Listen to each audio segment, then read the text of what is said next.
காசு பணம் இல்லாதவன் ஏழை மகன்தான். அவன் காட்டோரமா ரோட்டோரமா படுத்து தூங்குறான்.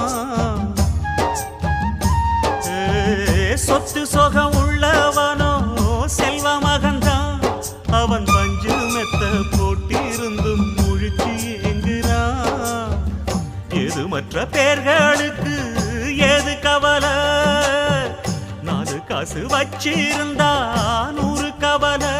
இங்கு ஆசை வச்ச நெஞ்சுக்கெல்லாம் அமைதி இல்லையே.